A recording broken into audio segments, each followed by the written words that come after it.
Começou, boa tarde pra você, porque começou bendita a hora. Bendita a hora que esse programa começa, porque, sabe, esse é o melhor programa da tarde, melhor hora da tarde. Gente, não tem um programa tão bom como esse, porque a gente só deixa vir os melhores, só os melhores. E vocês sabem, tem dois critérios para participar do programa, sabe, né? Dois critérios. Primeiro, que seja inteligente. Tarek sabe, por isso que o Tarek sempre ganha. Dr. Tarek. O segundo critério é que seja bonito.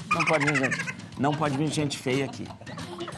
Doutora Juliana, a gente às vezes olha as fotos das pessoas que vêm antes, a gente não deixa vir ser feia. É requisito. Requisito. Só gente bonita, de jeito nenhum, não. Ó, vou mostrar pra vocês aqui, olha que maravilha quem tá aqui com a gente. Natália Aguilar.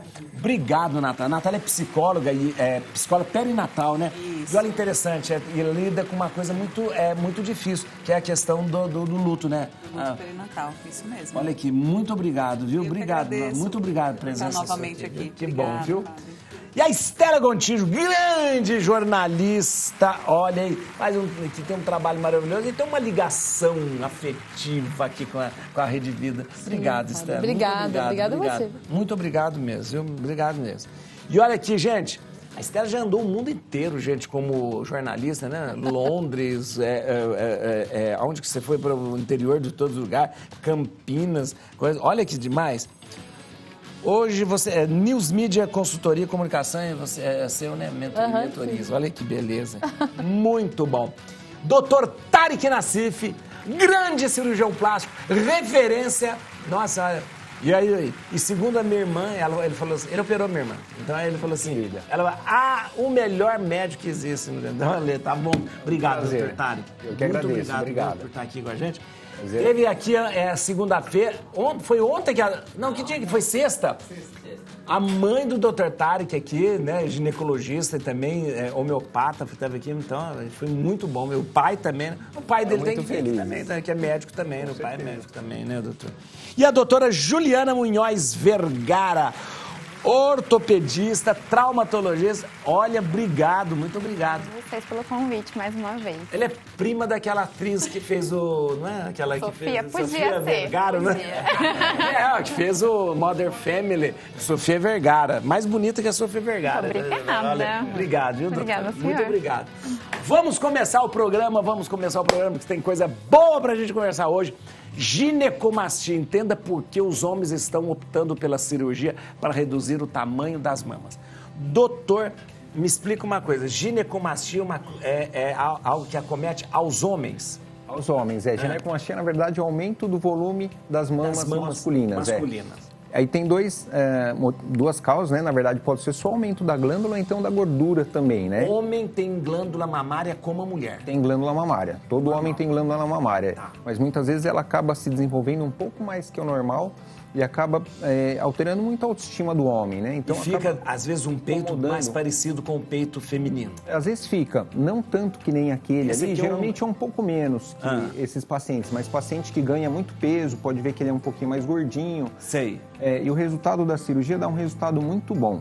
Doutor, isso aqui é uma cirurgia que foi feita? É uma cirurgia que foi feita. Mas aí, essa cirurgia, a redução dessa mama é o mesmo processo de uma redução de mama na mulher? Ou é diferente? É diferente, geralmente é mais simples. Na grande maioria, a gente associa a lipoaspiração com uma incisão pequena em volta da areola para tirar a glândula mamária. Ah, tá. A não ser nos casos grau maior, que nem daquele outro paciente ali, que tem excesso de pele também. Então, até naquela foto de depois, parece que tem um corte ali embaixo. Parece ter um corte por baixo. Essa daí não geralmente é exceção. Para tirar todo esse excesso de pele, faz um corte também, né?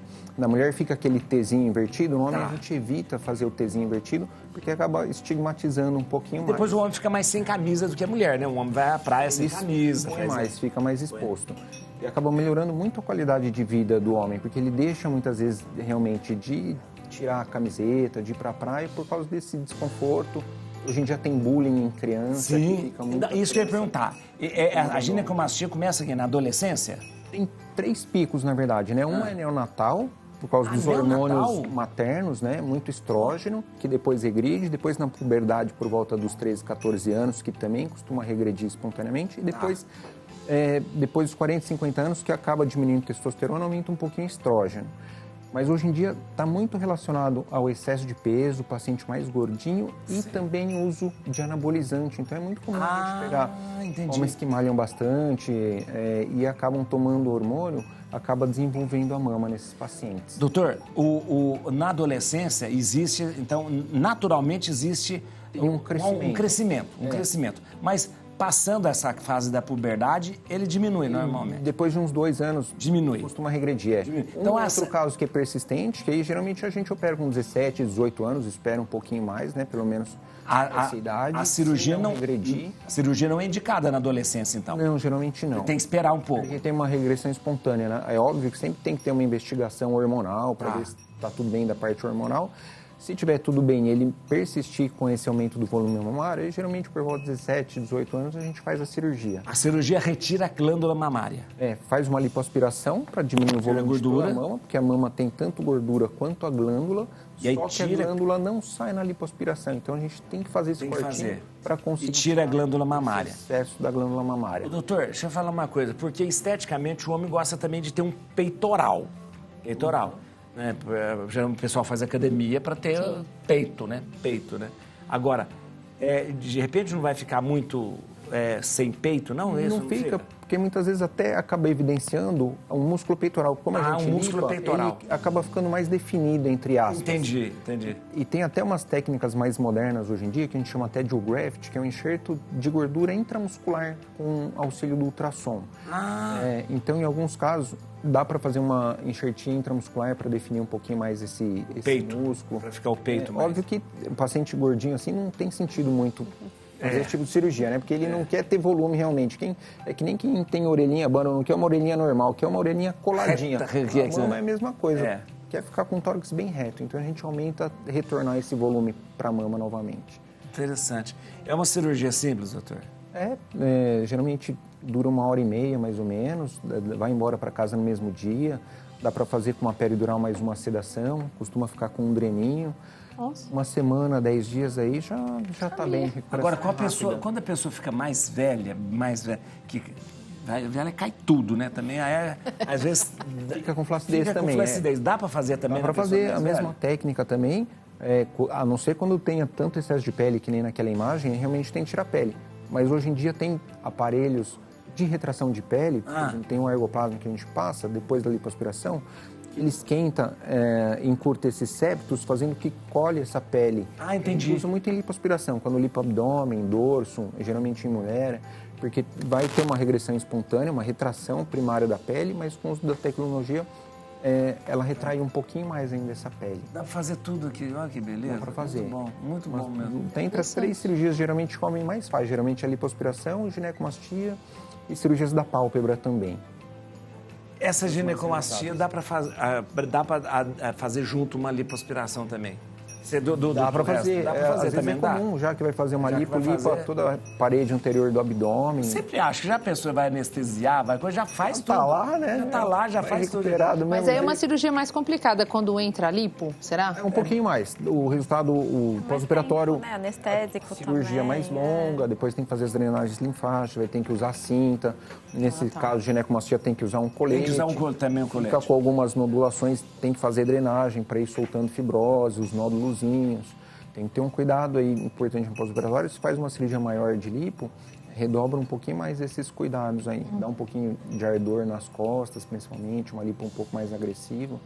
Mas dá para associar sem problema nenhum. Mas é outra coisa, porque isso mexe muito com a questão psicológica do homem, né? Essa coisa da mama. Sem dúvida, Assim. E fora isso ainda tem o bullying, né? Se não bastasse só essa queixa do próprio homem não querer se expor, ainda muitas vezes na adolescência, algum coleguinha brinca, não usa roupa clara, branca. Para não marcar, né? Tudo roupa preta para não marcar. não usa às vezes camiseta, fica de blusa e acaba E incomodando criança, muito mesmo. na adolescência, é o bicho mais perverso que existe. Nossa, é. É muito perverso. Eles são Puta, maldosos, olha, horroroso demais. É o que ele acaba com o outro de apelido. Os apelidos são horrorosos, os apelidos, né? Hoje tem muita, na escola, eu tenho uma filha de 9 anos, né? Então, assim, eles têm toda uma orientação, mas é difícil. Ah, duvida. E 9 anos já começa aquela, eu tô com vergonha disso, eu não sei o que. Aí elas vivem com aquele cabelinho, até fiquei com uma dúvida, posso tirar? Ah, claro, é. Bom, doutor, aqui ele falou de cirurgia. De abano, não. E as minhas filhas, como a de 9 faz isso, a de 4 também, toda hora cabelo aqui assim. Pra trás Eu da tô orelha. super na dúvida, às vezes não sei se é mito, se isso gera a orelhinha de abano ou Às não. vezes pode atrapalhar um pouquinho. Se a criança tem um cabelo muito denso, Não, que eu já toda tô hora vendo que fica- minhas duas filhas... A gente já tá no meio do vai caminho, botando né? A gente já tá um cabelo, às pouquinho vezes, pra frente. É, pra trás. Aí eu falo, não faz isso não, não faz isso não. Aí eu E a falei, vou orelha vai perguntar ficar- pra ele agora se pode... É difícil quem não tem orelhinha abano ficar por causa disso, né? Ah, tá. Ah, tá. Quem já tá no meio do caminho ali e acaba E já colocando tá um muito pouquinho, atrás da orelha, piora. aí pode ser que piore um pouquinho. Mas com a orelha de abano você faz no consultório, dá pra... Não dá? Criança sempre em hospital, mas adulto dá pra você não consultório. No anestesia consultório dá pra local. fazer, dá pra fazer a orelha de abano ali, ó. Dá Muito sim. fácil, né? Ele não- parar com as brincadeiras. E né? para... Tumbo. A mãe não pode puxar a orelha também. Muito bem, vamos ver aqui, olha, gente. Entendo que é psicologia perinatal. Doutora Natália, fala pra gente o que é que cuida e que trata da psicologia perinatal. Então, a psicologia perinatal ela é uma área que cuida e olha, né, para as mulheres em especial, mas para a família num todo, desde o planejamento, né, para se ter um filho, período, né, ali de tentativas, gravidez, pós-parto, puerpério, né, e todo o período de adaptação que vem depois da vinda de um Antes bebê. de nascer, no planejamento. No planejamento. No planejamento. olha, Isso, no interessante. planejamento. É uma área da psicologia que, apesar de já ser reconhecida pelo CRP, né, que é o nosso conselho, é uma área ainda pouco difundida, Pouco difundida, né? é A gente verdade. ainda não tem muitos profissionais no Brasil, né, que atuam nessa área. E é uma área que é muito... A gente fala que tem muita importância porque, primeiro que pega um período grande da vida da mulher, e aí falando especificamente da mulher, pega um período grande da vida da mulher que, se a gente for parar para pensar só na gestação, parto e puerpério, né, a gente já tem aí... Quase um ano inteiro. Não, gestação muito tempo, muito tempo. A gente tem bastante tempo, porque se a gente for falar no puerpério, por exemplo, né, a medicina, ela considera os 45 dias após o nascimento do bebê, que é para o corpo voltar ao que a gente chama de estado pré-gravídico, né? Que é como o corpo estava antes da gestação. E o corpo, ele transforma muito, Isso, né, na gestação. E dentro da psicologia perinatal, a gente fala que o puerpério, ele é todo o período de adaptação. Então, se essa mulher ainda está em adaptação com o filhinho de 1 ano, 2, ela ainda está vivenciando um período de puerpério. Aqui, mas é interessante até essa coisa do antes de engravidar. Isso. Geralmente há um planejamento, claro, pela família e tal, mas esse acompanhamento, às vezes, a gente não leva... pensa. Não pensa, né? Não pensa. Você foi mãe agora, né? Foi mãe Tô agora. com um bebezinho de 7 meses. E vivi bastante. A gente...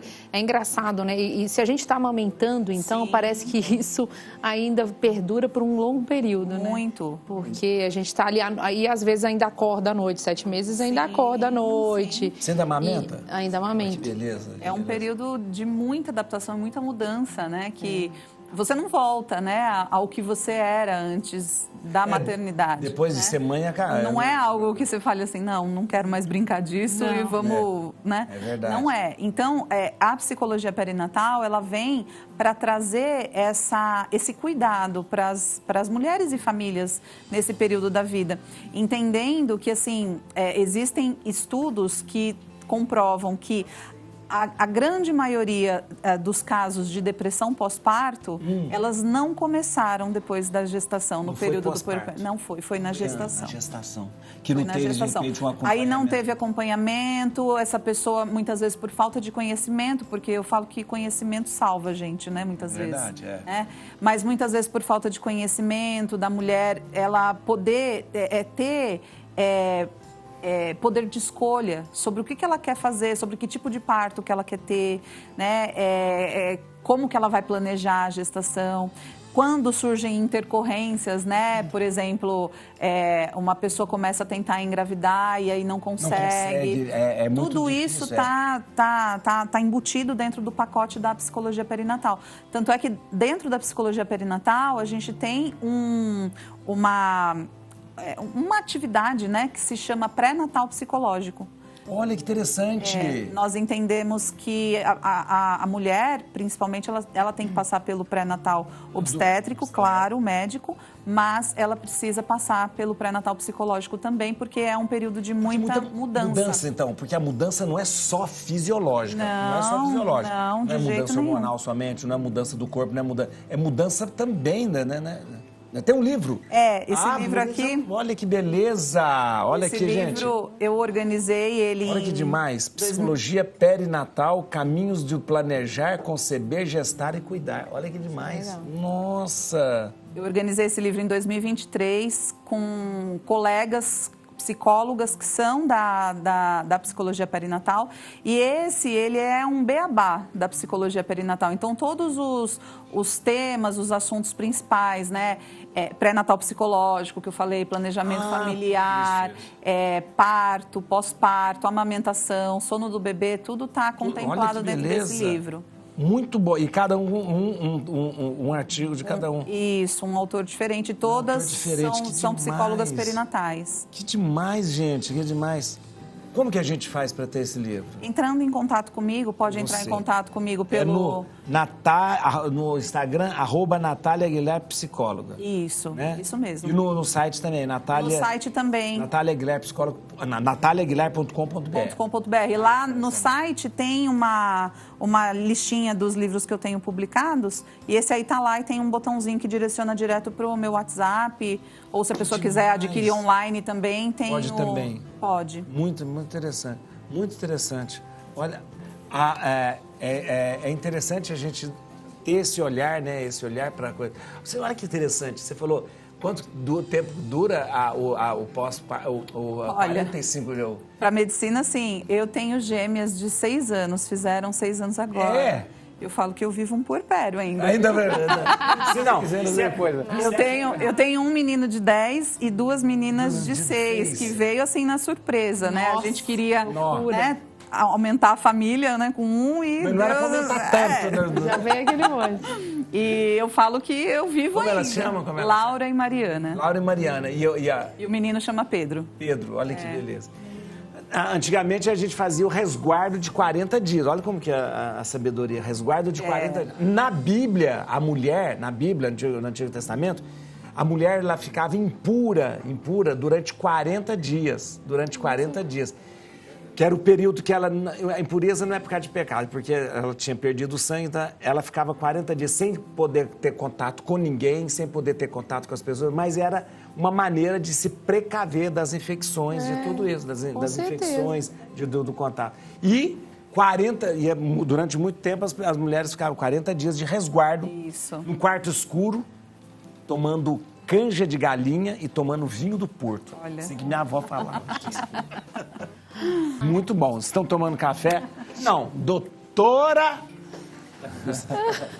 A doutora Juliana não está tomando café. Não tomo café. Nossa, É difícil achar um, É difícil. Não, doutora... Raridade no hospital. Raridade. Você não tomo. Agora, Stella, fala para ela que recusar café de um mineiro é a maior ofensa que ela pode fazer. Ixi, o pior é que eu recusei também. Também! E agora? Tô sozinha, padre. E agora, Também! padre? E agora? Olha, nossa Eu acho que eu vou ter que pedir. Ó, a nossa hora do café vai ficar muito triste. É a nossa hora do café. Sabe o que é, padre? Depois eu vou falar de oratória. É que, para vós, o café não é muito bom.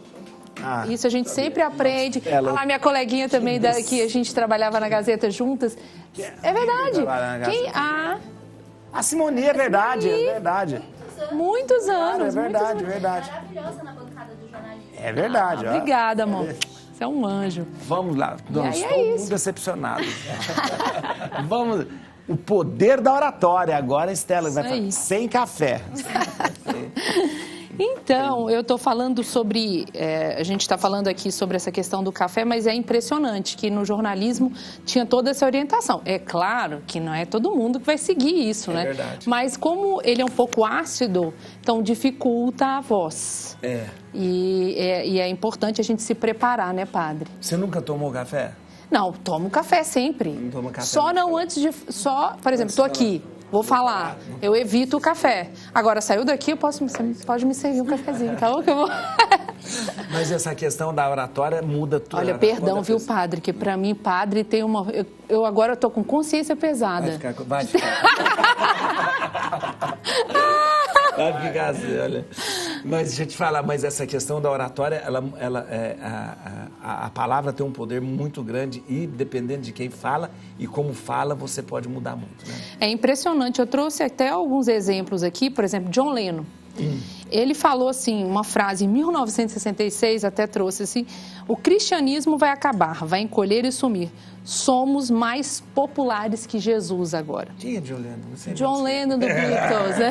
A gente não sabe mais quem é John Lennon, né? Então, porque ele falou isso, aí teve que convocar uma coletiva de urgência e aí marcou o fim daquela turnê para dar uma baixada no que ele disse, entendeu? Então, às vezes, o que você fala pode ser por ego. Aí o Yoko Ono fazia só... Loucura, né? Loucura. Então, assim, essas frases, uma frase, por exemplo, digital influência, a gente sabe que... Então, uma frase lançada, acabou. Uma frase lançada, a gente vê que dá polêmica. Quando a pessoa fala coisa que não deve, aí depois tem que correr atrás para ficar tentando. Não é bem isso, não é bem isso. Aí, mas acabou, já fez o estrago. Já fez o estrago. É aquela questão, é o bom senso. Eu falo que na hora da gente falar, seja numa palestra, aqui numa entrevista, muito é o bom senso. É o bom senso que manda em primeiro lugar. E é aquela questão, é sempre bom treinar. Saber o que você vai falar e para quem você vai falar. Então, aqui, por exemplo, estou nesse programa, é uma emissora católica. Então, a gente tem que saber, pelo menos foi convidado para esse programa. Vamos assistir outros programas, vamos ver, né, vindo pela primeira vez, vamos ver quem que é o apresentador, saber o nome. Então, isso tudo faz parte da sua preparação. Principalmente se você vai falar para um grande público. Então, como falar para quem, né? E onde falar também. Interessante isso, porque dependendo do espaço que você está, você pode falar coisas e em outros lugares você pode não falar as mesmas coisas, né? Por exemplo. Exatamente. A gente está ao vivo aqui falando Brasil inteiro. Seria diferente se a gente tivesse com uma plateia restrita para você falar, né? É diferente. Exatamente, né? Claro. Por exemplo, eu vou contar uma curiosidade aqui.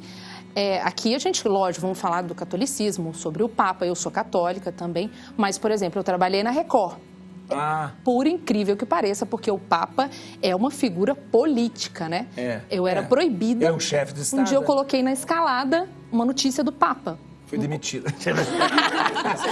Nem tanto. Foi demitida. RH.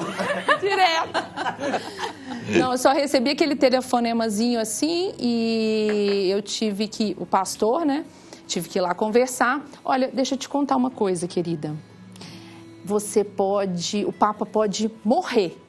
Que aqui nós não vamos falar do Papa. Eu só falei assim, olha, eu sou jornalista e ele é uma figura política.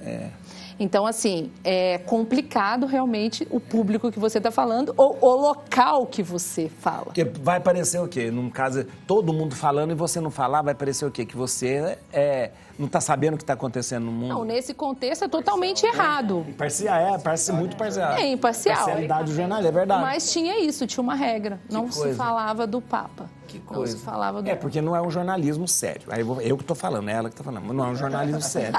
Não é um jornalismo sério, porque se você vai fazer um jornalismo sério, você tem imparcialidade. O jornalista é imparcial. O jornalista é imparcial. Ele vai falar o que deve ser falado, né?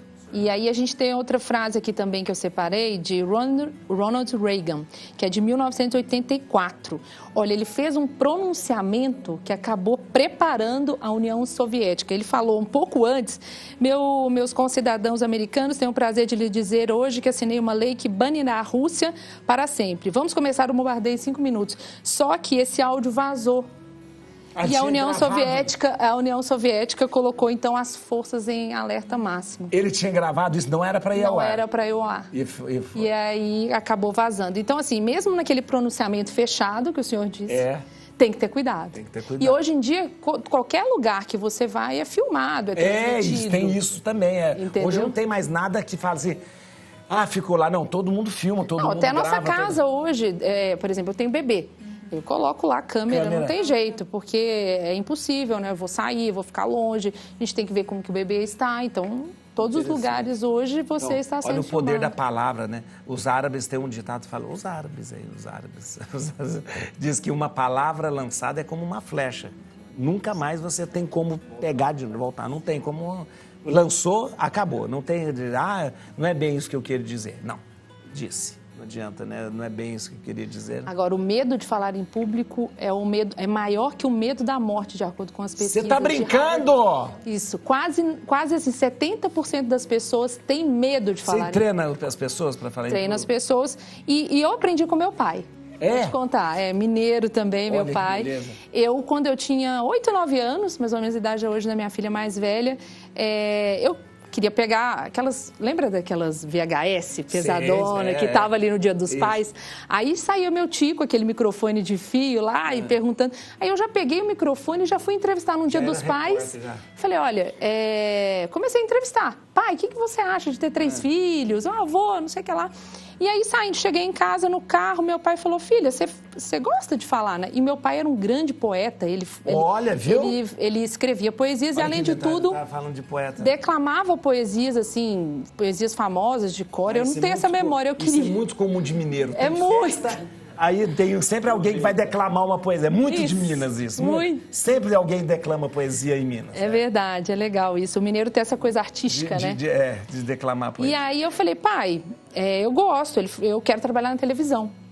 Aí ele falou assim, então, minha filha, a partir de hoje, qualquer lugar que te chamarem para falar, se sua professora falar assim, filha, você quer ler? Aí você fala, quero. Por quê, pai? Eu falei, porque eu me tornei um orador, meu pai era um grande orador, ele já faleceu, devido a isso, porque qualquer lugar que chamava ele para falar, isso foi o treino.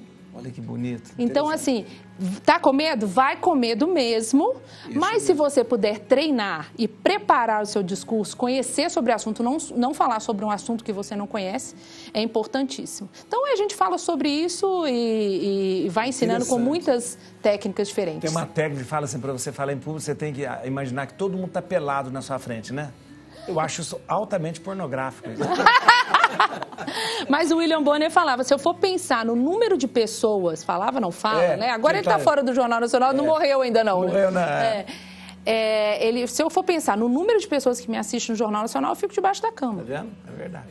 Eu quero que vocês escolham uma música pra gente terminar o programa e eu agora sorteio. A música! Caiu já aqui, ó. Quem vai escolher a música pra gente terminar o programa é a Natália. Natália, a música da sua vida, a música que você mais gosta, o que você... Diego, uma música. Eu vou escolher uma música, assim, se tornou uma música preferida de uns tempos pra cá, chama O Anjo Mais Velho, do Teatro Mágico. O Anjo Mais Velho? O Anjo Mais Velho. Teatro Mágico. Então vamos escutar. Você conhece? Não. Vamos ver. Anjo, linda. O Anjo Mais Velho. Muito bonita. Muito bom. Quais são as lesões mais comuns no joelho? Doutora, joelho é um problema, porque o joelho carrega o corpo inteiro, né? Ele carrega o corpo inteiro. Bom, vamos lá. Eu sou especialista em cirurgia de joelho. Ah, é? Então é por isso que a gente vai falar sobre um pouquinho de lesões de joelho. Então, assim, porque a gente tem que lembrar que a maioria das lesões vão ser no esporte. Então, a gente vai ter muito mais lesão ligamentar. Então, né, aquelas... Ligamento, que eles falam de ligamento? Romper o ligamento. Isso, que gruda um osso no outro. O que é ligamento? É como se fosse uma... Nervinho? Não, é como se fosse ali uma rede de fibras de colágeno entrelaçadas, específicas e especializadas em mostrar para o cérebro qual é a posição da sua articulação. Nossa. Então, ela corresponde ao movimento do corpo. Então, ela é muito especializada. Então, quando você tem algum movimento brusco, uma entorse ou vai num jogador de futebol, uma dividida de bola, qualquer coisa, você pode ter uma lesão, e principalmente de LCA, que é o ligamento cruzado anterior. Que aí tem a maioria do jogador hoje em dia... Ligamento cruzado anterior. Isso. Aí, acompanhado disso, vem as lesões de menisco. Que são... Menisco. Menisco é a borrachinha, o amortecedor do joelho. A gente tem 2. Então, menisco. Fica um de cada lado aqui? Fica um de cada lado. Isso. Um de cada lado. Aí o ligamento, a gente tem 2 no centro do joelho, que são os 2 cruzados, que são o pivô central do nosso joelho. Por isso que é cruzado. Isso, porque um tá na frente do outro. Um tá na frente do outro. E a gente tem os colaterais, que é para fora da articulação, que esses dão a estabilidade do joelho flambar, que a gente chama, né? Que é para dentro ou para fora. Tá. Quando anda, que a gente vê alguns joelhos arcados. Ah, é? Perna, isso de cavaleiro. Ou para baixo, ou assim. Isso, com o joelho para dentro. Joelho de mula. Joelho de mula.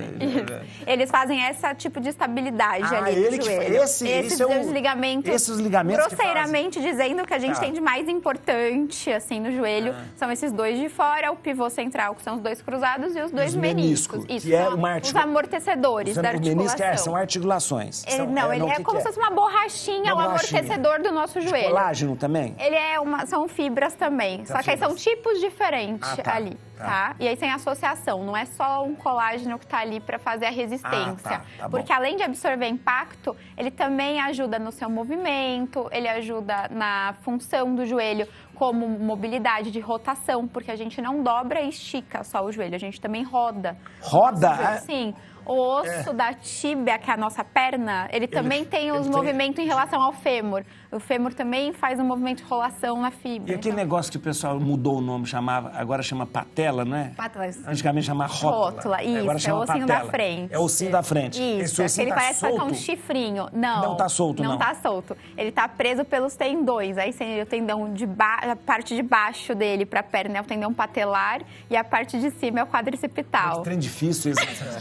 Você escolheu a pior coisa pra mexer, gente. Não, é a articulação mais bonita que a gente tem no corpo. Meu Deus. Primeiro porque ela é diferente do quadril ou de outras articulações, por exemplo, que elas estão como se abraçadas por músculo. O joelho não é abraçado por nenhum músculo. É verdade, não tem músculo. Bem na articulação você não tem músculo. É pele subcutânea, então gordura, pele, assim, o tecido e a articulação.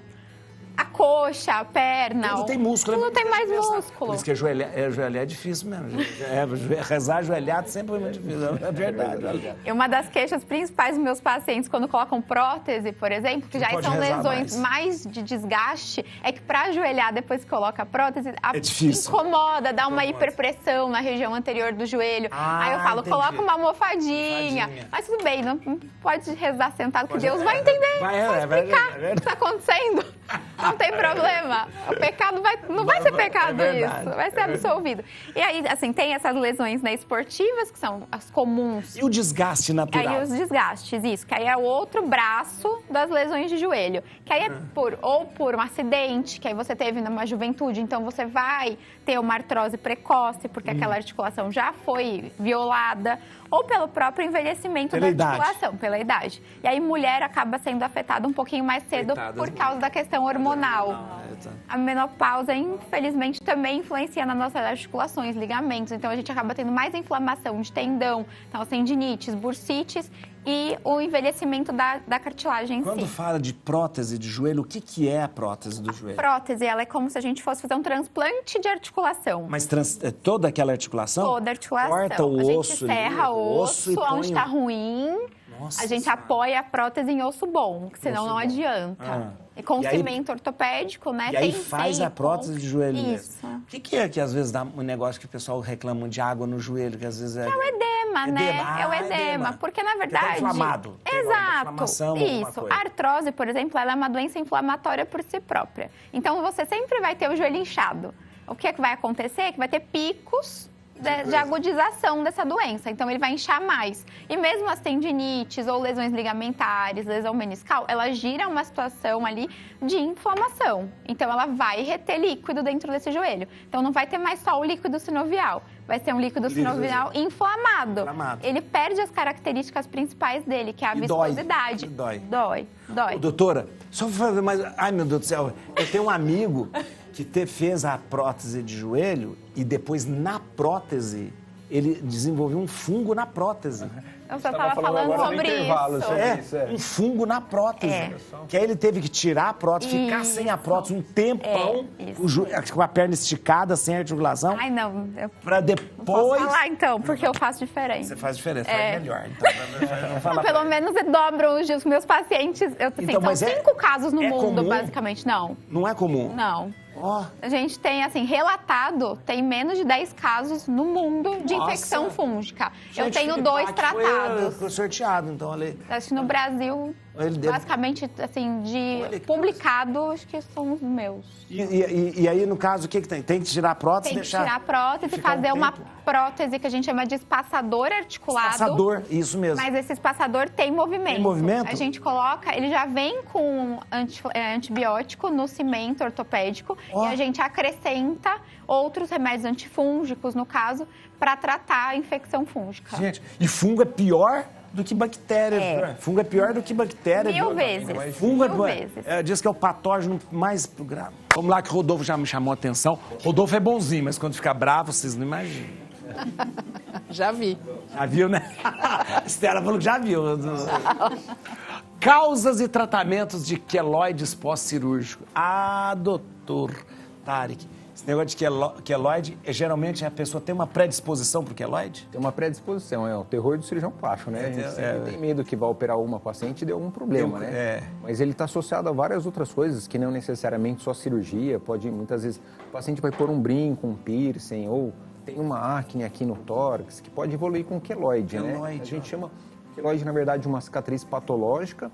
Está mais associado geneticamente, geralmente, afrodescendentes, orientais também, tem uma predisposição maior. E alguns fatores também que acabam estimulando muito a produção de colágeno tipo 3. Aí que é o queloide? É uma cicatriz que ela ultrapassa toda a borda. Então é muito colágeno. É muito colágeno. O queloide é muito colágeno. Tem uma produção muito grande de colágeno. Lá! Vamos mostrar um queloide aqui ao vivo. Ali, na verdade, é hipertrófico, é um alargamento de cicatriz, não chega a ser um queloide. Isso é da lá. O queloide, ele ultrapassa toda essa região. Você operou? Você operou? O que você fez? Cotovelo. Caiu. Tava rezando, né? Com certeza, tava rezando, por isso que... Tava vendo? E além disso, tem algumas regiões... Mas não é, o queloide dela não é alto. Esse não é queloide, a gente não considera queloide, não. Viu? Porque é que nem aquela cicatriz ali, aquela ali é uma hipertrófica. Mostra no... tá. Porque o queloide, ele avança muito além da cicatriz, ele como se fosse uma vegetação, ele vai desenvolvendo...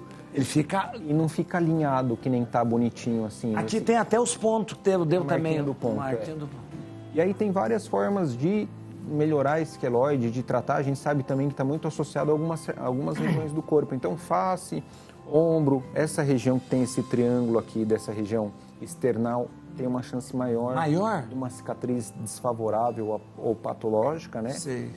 E ele não costuma regredir e muitas vezes ele vai tendo uma evolução progressiva e lenta. E aí começa a dar desconforto, que nem queimação, dor, da coceira. Sim. E aí coça mais. Ele coça mais. Incomoda. Eu tenho um queloide aqui, ó. Eu tenho aqui, porque uma cirurgia que eu fiz, mas foi coitado do médico. É porque aqui eu mexi muito também. Aqui é difícil, né? Geralmente não cicatriza também em lugar de articulação. De articulação. A cicatriz de cirurgia de joelho nunca fica maravilhosa. Por mais que a gente faça ponto de cirurgião plástico, inclusive, fica com a marquinha. Quando eu tento fazer até intradérmico, assim, mas é muito difícil. Se arrepende que ainda rasga e abre depois. Exatamente. É só paciente, assim, perna bem magrinha, que vai ter muito cuidado, que tem outro entendimento da cirurgia. Mas não é queloide, é porque é articular no momento, lugar de... Ela costuma alargar um pouquinho mais. E aí os tratamentos geralmente trata o quê? É cirurgia associada à radiobetoterapia, porque quando a gente só tira essa lesão, a chance dela voltar é alta, em torno de 80%. Quando a gente faz essa ressecção e depois com radiobetoterapia, que a gente fala, a chance de voltar é em torno de 10 a 20%. Que demais. Então sempre tem que fazer um tratamento combinado com plaquinha de silicone. Tem também o Triancil, que é um corticoide injetável. Tá. tem que associar tudo isso aí para voltar, evitar E essas pomadas que o pessoal fala, não adianta nada, adianta esses negócios de cicatricura, essas coisas, não adianta? Eu tenho uma pergunta, quando a pessoa tem... Não, isso é mais hidratação. Esses daí são queloide? muito bons, né? Tem uns bons, a gente sempre passa... Sempre ela vai ter queloide? Isso Por exemplo, o padre teve queloide. Se ele fizer uma cirurgia... Não, geralmente não. Pode ser o local. Muitas vezes uma teve na cesárea, mas faz a mama cicatriz normal, então não é porque deu uma vez que vai dar... Eu pensei que a pessoa tivesse uma predisposição. Depende da região também. Vamos ver aqui, gente. Aqui. Luto perinatal, como lidar. Isso é interessante você trazer, porque o luto nesse momento é muito complicado. Você tem o livro? Sim, também. Eu posso mostrar? Olha aqui, ó. Olha aqui, gente. Compreendendo e acolhendo a perda e o luto perinatal. De mãos vazias. Que bonito o título. Olha aqui. Também podemos comprar esse livro lá, né? Também, né? Lá pelos mesmos canais. Então, o luto perinatal, às vezes, não é somente o fato de você perder depois do nascimento, mas, às vezes, antes também do... Sim. Tudo... A gente deu uma introdução, né? Falando do período perinatal. Isso. Né?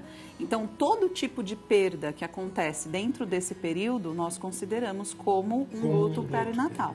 Então, por exemplo, a mulher tentante que não está conseguindo engravidar, ela fez lá o planejamento dela, idealizou na cabecinha dela, ela junto com o marido, quando casaram, idealizou que vinha um filho, e aí o filho não veio, né? Então, esse casal, essa mulher, eles vão vivenciar um luto. O luto pelo diagnóstico, às vezes tem um diagnóstico que faz com que seja difícil o filho vir, né, por vias naturais. Os abortos, os casos de abortos, né, quando a mulher ela perde o bebê precocemente, quando perde tardiamente, quando perde logo depois do nascimento. Então, todas essas circunstâncias, essas experiências e outras também que a gente conta aqui no livro, que também foi um livro organizado por mim e por mais 2 outras professoras colegas minhas, remetem a essa questão do luto perinatal. E é uma perda, né, quando a gente fala basicamente, né, da perda de um bebê, seja ele vindo ou não, né, como no caso dos tentantes, é uma perda que é muito invisível, né? E por isso que eu falo, né, que sempre quando eu tenho espaço para trazer esse tema, é uma maneira de conscientizar um pouco mais as pessoas, porque isso é um luto. Né? A pessoa ela vivencia um luto, ainda que seja o luto das idealizações que ela fez para a vida dela.